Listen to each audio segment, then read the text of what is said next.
Empoderadas Podcast, onde vozes se encontram, histórias se cruzam e o futuro é narrado por quem faz a diferença.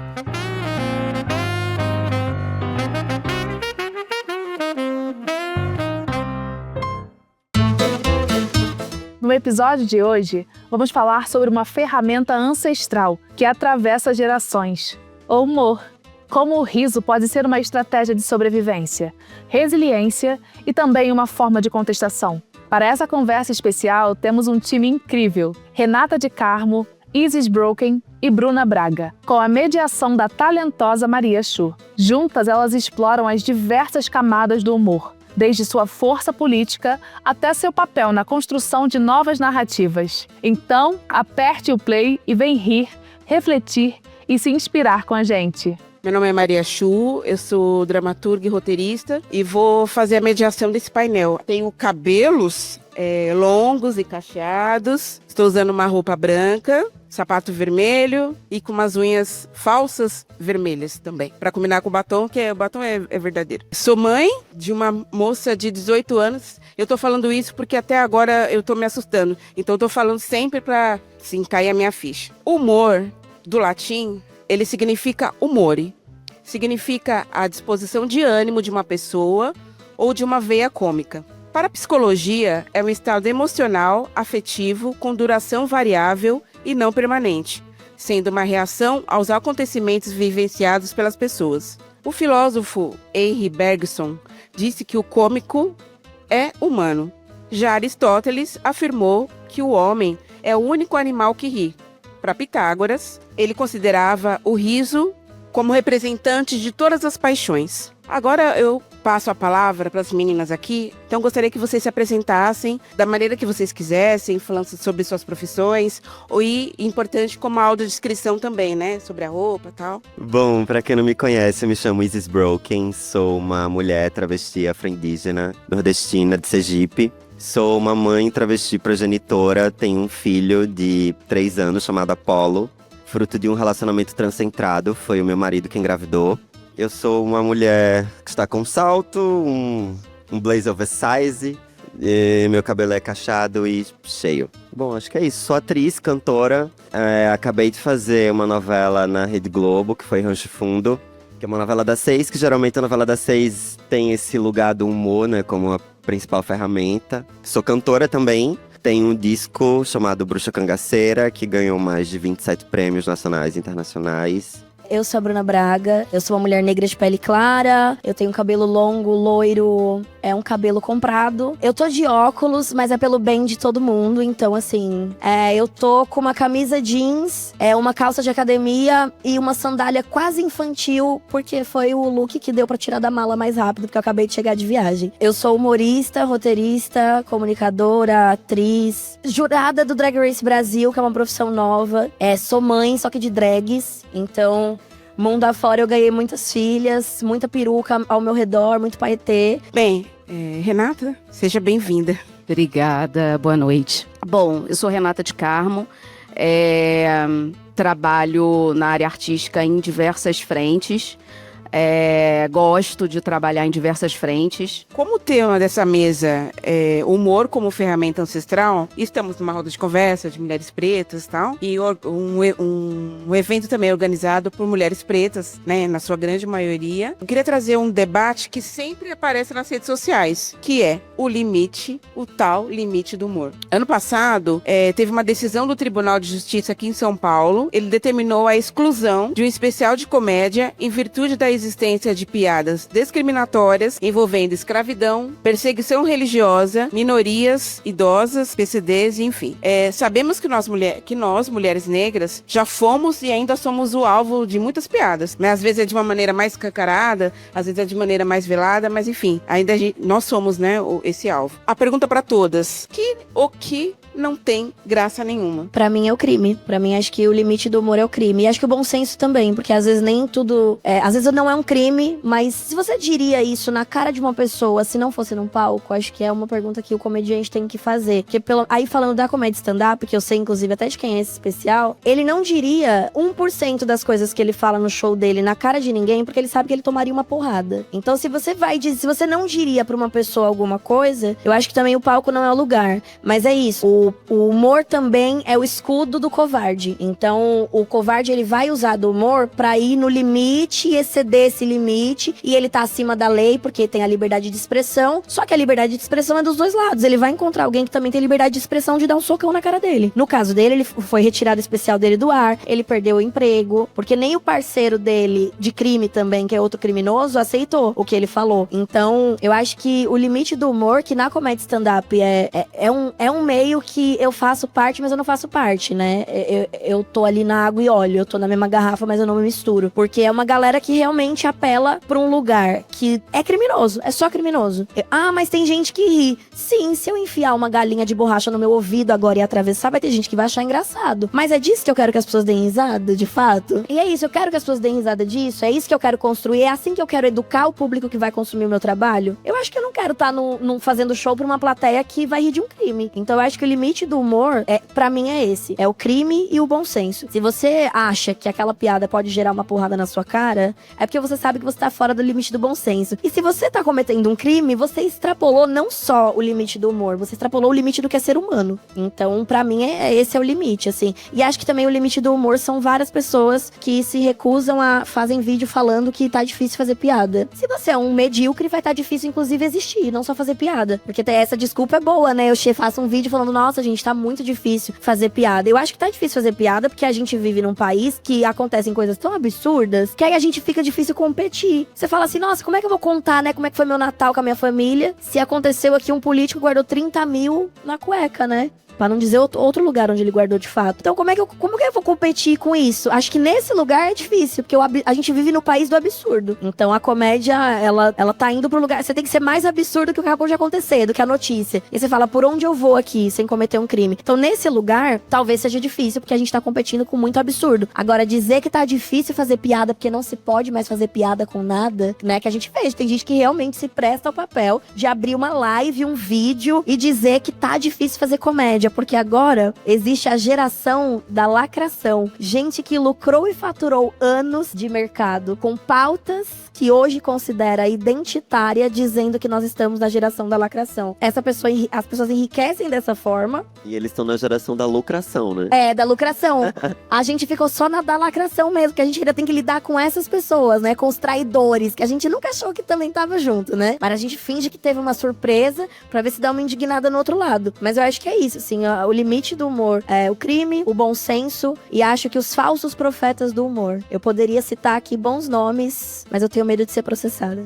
Então, eu acho que tem o público, né? Tem público pra tudo, né? Tem gente que vota em Bolsonaro, então assim, tem público pra tudo. Infelizmente, a gente vê que no público desses machos aí é tudo gente branca, né? De classe média pra cima, assim. E eles vão estar lá rindo com a bolsa de Louis Vuitton, assim, do lado, porque a vida pra eles é um doce, né? Uma manga gostosinha, docinha, né? Acho que o limite do humor, a Bruna falou tudo, assim, né?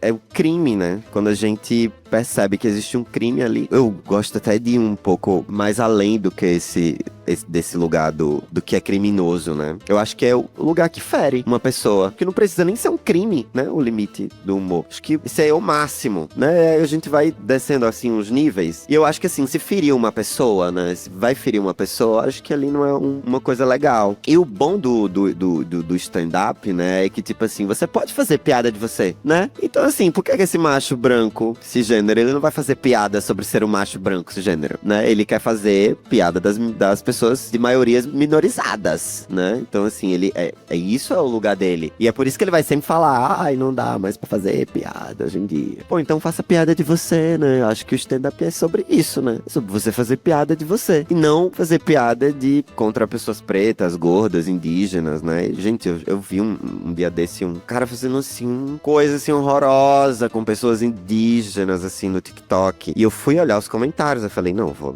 tenho que olhar, abrir os comentários aqui. As pessoas, assim, rindo horrores, em caixa alta, assim, com aquela mesma história, sabe? Como coisa que não tem nem meio graça, assim, programa de índio, tipo, ai, sério isso? Que vocês estão nesse lugar ainda, assim? Pô, caralho, isso é tão anos 90. Fazer stand-up é ter a sensação de que todo dia eu acordei nos anos 60, assim. Eu acordo, eu olho ao meu redor, eu falo, não, mas tô usando Crocs, peraí, será que eu tô no ano certo? Será que eu tô no tempo certo? Porque não é possível. Porque eu olho às vezes pra ver, porque não é possível que eu esteja. E é esse o cenário, infelizmente, é o que você falou. Essa galera podia fazer sobre si, mas aponta pro outro. É porque se fizesse sobre si também, acho que essas pessoas, elas têm consciência de que elas não são interessantes. Porque senão elas usariam o espaço pra falar sobre elas, mas elas não são. Eu acho que eu, particularmente, quando eu vou em um encontro, assim, em uma palestra, eu procuro saber se tem pessoa com corpos dissidentes ali naquela palestra. Porque se for só gente branca sentando falando, pô, eu vi gente branca falando a vida inteira, saca? Então, tipo assim, agora eu quero ver as pretas, eu quero ver as indígenas, eu quero ver as trans, eu quero ver as bichas, eu quero ver a periferia, porque os brancos a gente já ouve esse tempo todo, né? Então, ter debates assim como esse aqui, né? Encontros como esse, é um lugar de oxigenação, é um lugar onde a gente tá começando, né, a encontrar as nossas, fazer revolução, trazer entendimento, trazer prosperidade, prospecção, conexões, né? É importante também falar também para que pessoas brancas também nos ouçam, né? Pessoas que estão fora desse lugar da dissidência também nos ouçam. É muito importante que a gente que vocês façam parte disso, né? Eu não quero apenas aliados, eu quero desertores. Quero aquela galera que tá, tipo assim, rompendo com o pacto da cisgeneridade, rompendo com o pacto do racismo, né? Eu quero esses desertores ao meu lado. Os aliados a gente tem em qualquer lugar. A gente passa ali na esquina, ali, você dá R$50, uma pessoa vira sua aliada na hora. Pode ter certeza. Então eu acho que é isso, assim, a gente precisa rever a comédia olhando pra si, né? A partir do momento que a gente começar a olhar pra si, aí a gente vai começar a rir mais, eu acho. E aí ninguém vai estar falando, né? Ai, não pode mais fazer piada de nada hoje em dia. Eu acho que é isso mesmo. O limite, o bom senso, realmente, é o limite, né? É você se perguntar de novo, vou falar isso mesmo? É isso mesmo? É porque a questão, né, é sempre histórica, né? Acho que pra onde a gente olha, é sempre histórico, o recorte, né, a reflexão. O nosso país aprendeu a entender, por exemplo, racismo recreativo como comédia. A gente foi moldado sendo cruel, rindo de mazelas, rindo do corpo do outro, porque entendo que o meu corpo e o meu modo de ver o mundo, o meu modo de lidar com o mundo é universal. Então, se eu ainda não reformulei isso na minha cabeça e não quero reformular, que eu não sou o centro do mundo, que a minha verdade branca eurocêntrica, né, de passado colonial e tal, se eu não desestruturo essa colonialidade como visão de mundo, eu vou continuar achando que o meu corpo é o único que importa e que os outros são piada porque não sou eu, Narciso. E vai continuar fazendo a piada e reivindicando, porque são medíocres, porque tem uma galera que tem o direito a ser medíocre, né? A gente não tem. A gente tem que entregar excelência em tudo, né? E ainda ser questionado. Mas é muito louco isso, porque parece que a gente evolui e aí você olha pra certos pontos e você se questiona, né? Porque as pessoas continuam dizendo isso. Não dá pra fazer piada hoje em dia. Mas o que é piada? De que piada você tá falando? Isso é comédia de fato? Ou é só um jeito de se esconder para dizer as coisas que você continua pensando do mundo ou para reivindicar aquilo que você acha que é direito seu? Então eu vou fazer piada da cota, então eu vou fazer piada de um corpo preto, de um corpo trans, de um corpo indígena ocupando um espaço X. Eu vou fazer piada do cabelo do outro, que eu acho agressivo porque não é liso como o meu. Isso é como a gente foi moldado, né? Então é uma desconstrução enorme, né? É pavimentar durante muitas décadas um caminho, assim. E a gente precisa continuar operando num lugar de colocar pessoas como nós em outras instâncias, porque e que sejam de fato, que caminhem junto de fato, né? Porque não é só colocar lá, caminhar junto de fato nessa visão. Também uma coisa muito distante, né? Por exemplo, eu tava fazendo a novela, mas eu era a única pessoa trans de todo aquele lugar. Então, tipo assim, eu não tinha meus pares também. Veja veja só. E por isso que eu falo, eu não sei se você tava na hora que eu falei, que pessoas pretas já conseguiram isso, mais do que pessoas trans, né? Porque é justamente isso, eu nunca encontro meus pares lá. Então, assim, não tem pessoas trans escrevendo, só tem, quando eles botam uma pessoa atuando ali, mas aí não tem uma pessoa trans na maquiagem, no figurino. Então, assim, não existe um aprendizado, né, daquela equipe também ali. A não ser eu, então eu sempre tenho que estar ali no lugar de ensinar. E aí, quando você tá nesse lugar de ensinar, você é a chata, você é a raivosa, você é a problemática, você é a difícil de trabalhar. Exato. E tem um ponto que se eu não tenho quem opera na instância de decisão sobre as coisas. E novamente eu volto, né? Não é só ser um corpo. É óbvio que assim, que é importante que esse corpo esteja lá. Mas que seja um corpo que tá lá comprometido com isso que a gente tá conversando aqui. Porque aí, ponto específico do humor, da comédia. Se eu quero colocar, por exemplo, uma mulher trans num seriado de comédia, me questionam como é que eu vou fazer pra fazer piada se eu não posso fazer a piada do trans. Aí eu falo, gente, mas eu não quero fazer as pessoas rirem dessa pessoa. Eu quero fazer as pessoas rirem com a pessoa. Não é pra rir sobre ela, porque não há nada de risível sobre ela, né? Então, fica um lugar até... Por exemplo, você que fez lá o Toda a Família Tem Comigo. Quantas vezes você escreve uma piada e você, como pessoa negra, como pessoa preta, é questionado se aquilo pode falar. Porque fica porque aí um falso... Não é uma reflexão real sobre o assunto. É só um tipo, não vou nem tocar nisso. Eu não vou nem falar disso. Mas é a gente rindo da gente. É a gente propondo uma crítica sobre questões muito importantes e relevantes. É a gente fazendo crítica social. Só que, não, então não vamos nem falar, porque não dá pra mexer com essa galera. E tu fala, essa galera sou eu, no caso. Essa galera é a galera que tá na sala, no caso. Porque é também um jeito de manipular. É também um jeito de tirar a gente desse lugar, desse espaço. Porque se não for para fazer a piada X, eu não posso estar ali. Esse ator não pode estar ali com o seu cabelo, com o seu tom de pele, com a sua cultura, porque parece que ele não cabe mais, ele não se encaixa mais. Então é muito complexo, né? É muita coisa que a gente vai movendo para conseguir fazer, porque parece que a gente não pode fazer piada, a gente é cerceado de fazer uma piada, porque deslocam a gente para um lugar que é o lugar dessa gente escrota. Só que eu não tô ridicularizando aqueles que são iguais a mim. Eu tô propondo uma outra coisa. Só que isso também é uma estratégia de... Então isso não vai acontecer. Não vai ter um seriado onde existe uma mulher trans que é a mãe da família, que tem os seus filhos, e aquilo ali é super natural, como é a vida, como é na sua casa, e o riso vem de outros lugares. Sim, porque desse lugar, né, da falsa representação, da falsa representatividade, né, tipo assim, eu percebi muito isso, né, nos trabalhos de audiovisual, assim, que eu fiz, desse lugar mesmo, assim, que eles só querem uma boa foto, né, tipo assim, vamos chamar as mulheres pretas pra escreverem, vamos chamar mulheres pretas trans, travestis pra atuarem, mas é só pra estar ali em uma foto, né? Mas assim, como a gente fala de permanência desses corpos naquele espaço, sem que aqueles corpos sejam triturados ali, né? Naquela estrutura, porque estar viva em um corpo trans travesti é um exercício diário de sobrevivência, né? A cada dia eu vou deitar e falo, ufa, sobrevivi hoje. Mas, às vezes, as nossas mortes, elas são em vidas, né? Então, assim, a gente vai trabalhar em um lugar onde a gente sofre transfobia, que a gente sofre racismo, né? A gente sai daquele lugar assim, meu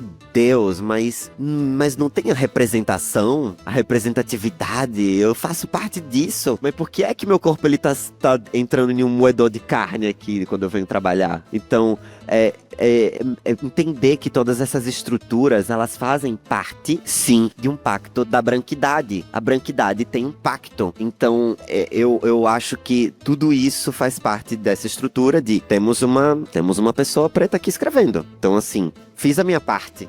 Eu tenho uma pessoa trans ali atuando. Então eu já fiz a minha parte. Dei meu check. Né? Dei meu check ali, a foto saiu bonita. né? Então não vou ficar mal na fita aí na internet, né? Porque eu acho que hoje essa falsa representação da falsa representatividade, como eu costumo falar, vem desse lugar do medo do cancelamento, né? Só que agora as pessoas não estão sendo mais canceladas, né? E eu tô com um pouquinho de medo do que pode acontecer agora, porque eu fiquei sabendo que já chegou até uma pesquisa na Globo que o público não quer diversidade. Não quer diversidade de gênero, não quer diversidade de cores. Então, eu tô com muito medo do que vai acontecer nessa nova fase agora, assim, da TV. Porque a gente conseguiu tantas coisas incríveis e aí o público, né, começa uma onda de conservadorismo, não só no Brasil, mas no mundo, né? E aí, é isso que eu tô com medo, de voltar lá pros anos 90 do Zorra Total e eles falarem, não, o público não quer, então vamos tirar. Eu acho que desde janeiro desse ano, pelo menos, eu percebi uma queda gigantesca. Trabalhando com venda de projeto, com roteiro, com atuação, com tudo. Caiu bruscamente a contratação. Assim, acho que eu trabalhei, sei lá, 2023, 2022... Acho que desde 2023... Vou fazer uma conta aqui maluca. 20 trabalhos, beleza. 2022, 40. 2021, 100. Esse ano, 4. E 4 porque eu fiquei assim, gente, tudo bom? Ó, se precisar, hein? Tô aqui. Fazendo um esforço triplicado por um espaço que... E ouvi muito a frase. Nós não estamos contratando personagens identitários. Nós não estamos pegando projetos identitários. Ou basicamente assim, olha, minha filha, arruma um jeito aí de você sobreviver, porque nós não quer mais não, tá? Acabou a gracinha. Não tá mais na moda, né? Tipo assim, não Black tá mais Lives na Matter moda. acabou, ficou lá na pandemia as hashtags, aquela forçação toda da galera e acabou. E eu senti muito isso esse ano, assim. Então, desde janeiro, eu tô com todas as antenas ligadas, assim, e pensando, tá, dá tempo de eu virar evangélica? Dá tempo de eu fazer o quê pra eu caber em algum lugar agora? Porque eu tenho que caber em algum canto. Então, assim, eu não consigo fazer muito, eu não consigo virar uma coisa que eu não posso ser. Então, o que eu consigo, talvez, seja isso. Eu vou tentar, assim, uma série sobre a igreja, vamos ver se vai passar, porque nada tá passando. Botou um negro, amor, virou identitário. Aí você fala, não, amor, mas é o documentário do Tim Maia, não tem muito como eu tirar. Não, mas é identitário. Tá tudo assim. Então eu já tô com medo desde janeiro. Espero, tenho fé e vou fazer muita macumba pra melhorar. Mas... não sei, tô com medo. Não, eu realmente tô com esse medo. Quando eu falei aqui, é um medo real, assim mesmo. Sim. Porque é algo que reverberou lá dentro, assim. E veja, quando eu falo da Globo, é porque a Globo ela é a principal lugar que dita as regras do mercado. Isso é um fato. Se tá na Globo, tá em todos os lugares, né? Se você tá na Globo, você tá no ápice da sua carreira, né? Você tá em um lugar onde todo mundo deseja estar, né? Então, se a Globo começa uma onda de conservadora, né, e começa a ouvir essas pesquisas conservadoras, a gente vai perder muito. E vai perder tudo que a gente construiu. Então, é importantíssimo que tenham pessoas que lutem por isso, né? E aí, é por isso que eu falo, naquele lugar do aliado, né? A gente não quer só aliado, a gente também quer desertores. Porque o aliado, nessa hora, ele vai fazer o quê? Ele vai tirar o cu dele da reta, como diz lá no Nordeste. Então, o desertor não. O desertor, ele vai falar, não, gente, é isso, veio essa pesquisa aí, mas a gente vai ser contra a cultura. Porque a arte é ser contra a cultura, então a gente vai movimentar sim, a gente vai colocar travesti, vai colocar gente gorda, vai colocar gente preta, vai colocar rostos reais, corpos reais, né, e vamos fazer o movimento acontecer. Então, o Empoderadas aqui, agradecer também pelo convite, porque isso aqui é um lugar de muita potência. Acho que a gente tá fazendo, pelo menos, né, aquele trabalho de formiguinha, que é importante. Então, acho que a gente tá voltando lá pro início lá dos movimentos, a gente tá voltando lá pra Stonewall, a gente tá voltando lá, a gente tá começando de novo, né? Porque foi tanta desconstrução que agora a gente tá sambando em um monte de escombros, né? E aí a gente tá sufocado em tantos escombros e tanta desconstrução. E aí é exatamente isso, né? Agora a gente tem que fazer que nem Exu, trabalhar no caos, amor. Tem pedaço de branco em todo canto, né? A gente olha aqui, olha o pé do Porchat, gente. Olha a mão de não sei quem. A gente vai catando todo mundo. Eles jogaram uma bomba no cabaré. Tá uma loucura, porque é isso, desconstruiu tanto que não ficou nada pra gente discutir, né? Essa galera fez assim, ó, desconstruir, tchau. Aí a gente ficou meio que, ô moço, senhora, pode, tudo bom? E todo mundo falou, tá que nem a Anitta, assim, pedindo um feat, uma esmola por um feat, assim, meu Deus. A gente tá realmente... Nossa, terminou uma novela, eu fiquei, gente, não, vai chover trabalhos pra mim agora. Não, lógico. Estou na novela mais assistida do ano. Gente, nada. eu tô pensando em montar uma emissora. Amiga, vamos? Fazer a Globo com o A Globe. Ubu. A Globe. Gente, o papo tá bom, mas estamos nos encaminhando para os momentos finais. Queria agradecer mais uma vez a presença de todos, todas e todes. Tipo, jogo rápido mesmo, agora. Queria que vocês citassem uma pessoa de referência no humor para vocês. Pode ser uma pessoa famosa, pode ser um parente e tal. Mas uma pessoa. Se for um parente, fala, minha mãe, minha avó, não sei o quê. Mas, Bruna, uma pessoa de referência pra você no humor. Eu acho que o Paulo Vieira construiu a carreira que eu quero construir. Porque ele fez o humor de afeto, o humor que eu acredito. E tem um caráter que eu acredito. Tem uma conduta. O humor dele diz muito sobre ele. Quando ele fala sobre a família, quando ele fala sobre a relação dele de ter a infância pobre, quando ele fala sobre viagem, sobre ouvir os mais velhos, quando ele fala sobre o candomblé, sobre ancestralidade, ele tá falando sobre tudo que eu acredito. E sem precisar bater no estereótipo, sem precisar trazer pro lugar da ridicularização. Não, ele traz no lugar de é isso que a gente vive. Fui pobre mesmo, fui despejado mesmo, vivi isso aqui mesmo. Mas ocupou um lugar gigantesco na Globo, né? É o imbatível do RH. É impossível calar a boca de sacola do Paulo, assim. Ele vai falar o que ele tem que falar. Ele vai zoar, sim, quem tá em cima, lá dentro. Ele faz isso ao vivo. Ele faz isso na cara do Luciano Huck. Ele faz isso na cara de todo mundo. Então, acho que ele construiu a comédia que eu acredito no Brasil. Acho que, se for pra falar de um movimento de revolução de comédia, de comediantes que vieram do stand-up, porque ele veio do stand-up, e eu fico muito feliz que ele tenha saído fora, porque, né, o stand-up não merece ele. Ele, pra mim, foi quem fez evolução. Pra mim, ele construiu uma carreira admirável, digna e manteve o caráter dele intacto, apesar de passar por um meio que corrompe 99% das pessoas. Bom, tava aqui pensando quem eu falaria, assim, mas eu tava lembrando aqui do meu pai, assim. Meu pai, na minha infância, ele tinha muito uma coisa muito do humor, assim, ele educava muito com humor. Então eu acho que meu pai era uma pessoa, assim, que eu tenho muita ref, assim, de como contar histórias. Então, meu pai, ele ia contar uma história, e aí ele ia lá, ele se caracterizava, ele sabe, assim. E aí eu acho que eu vim desse lugar, assim, dele ser muito um bom contador de histórias, assim. E ele gostava muito de escrever, gosta ainda muito de escrever e tal. Então acho que meu pai foi um homem que me deu, assim, um direcionamento de como contar histórias boas, assim. Eu tenho umas boas histórias, depois se vocês quiserem, assim, eu posso contar pra vocês. Vou falar um nome que talvez não faça muito sentido, mas vou explicar por quê. Seu Tony Tornado. Porque quando eu escrevia o Zorra, e o Tony tava lá. Tony, Seu Milton. Então, era pra onde eu olhava. E existiam muitas batalhas internas que de alguma maneira a gente ia encontrando os espaços pra discutir, pra refletir. E eu também... O Tony, o Seu Milton e outros artistas que estavam no programa conseguiam fazer muito bem, né? Fazer o drama e fazer ali também a comédia e tá ali. E foi também uma maneira de garantir que muitas pessoas conseguissem pagar os seus boletos. Muitos artistas mais velhos, muitas pessoas negras que estavam no elenco que não tinham espaço em outros lugares e estavam no elenco. E a gente sabia o quanto isso era importante. Então, Seu Tony era uma referência, assim, conversar, ver o que ele fazia, trocar ideia e poder saber que em todos os dias que eu tava passando na Moenda, eu olhava assim para umas carinhas assim e falava, essa pessoa tá aqui. Fora o artista gigante que ele é, né? Muito obrigada.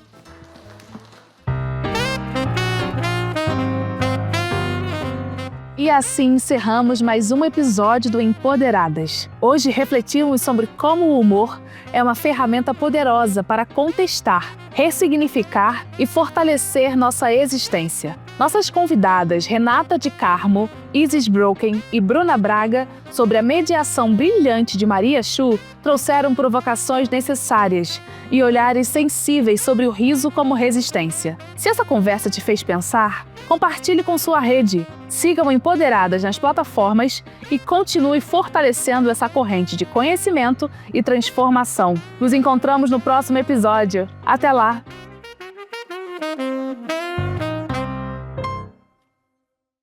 O terceiro Encontro Nacional Empoderadas é produzido pela Marrim Produções Audiovisuais, com o apoio do Centro Cultural São Paulo, São Paulo Capital da Cultura e da Prefeitura de São Paulo. O incentivo é do Tudo Vira Cult SP, do Governo do Estado de São Paulo, da Lei Paulo Gustavo, da SPCine, do Ministério da Cultura e do Governo Federal do Brasil. E edição do podcast Monomito Filmes.